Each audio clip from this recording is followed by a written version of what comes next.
ሳሊያ ወደ ባንኩ በመሄድ የደረሰባትን አጣዳፊ ጉዳይ ተናግራ ገንዘቧን ባለማግኘቷ ገንዘብ የማይሰጧት ከሆነ ራሷን በጋዝና በእሳት እንደምታቃጥል ብትዝትም ሰሚ ባለማግኘቷ ወደ ኃይል አማራጭ የገባች እንስት ናት።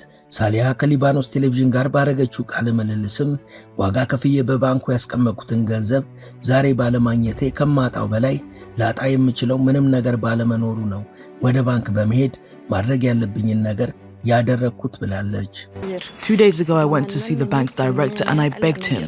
I told him that my sister was dying. He told me that he could give me $200. That's not even the price of a daily injection for my sister.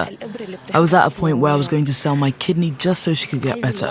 ወደ ማናጀሩ በመሄድ እህቴ ካንሰር ህመምተኛ ናት፣ በሞት አፋፍ ላይ ነው የምትገኘው። ይህን ገንዘብ ካላገኘሁ አይን እያየ ትሞትብኛለች ብዬ ተማጸንኩት። ከበርካታ ማመንታት በኋላ በወር $200 ለመስጠት ፈቃደኛ መሆኑን ነገረኝ። አስቡት፣ ከ2 ሚሊዮን የሊባኖስ ፓውንድ በየወሩ $200 ብቻ ያወጣው አፋፍ ላይ ያለችውን እህቴን ከሞት ሳድን። በወር እንሰጥሻለን ያለኝ $200 እኮ ለመርፌ መውጊያ እንኳን አይበቃም። በወቅቱ ማናጀሩ ያሾፈብኝ ያህል ነበር የተሰማኝ። እህቴ የካንሰር ህክምናውን ማግኘት የነበረባት በየቀኑ ቢሆንም ማናጀሩ የፈቀደው የወር በጀት የአንድ ቀኑን እንኳን በአግባቡ የሚሸፍን አልነበረም።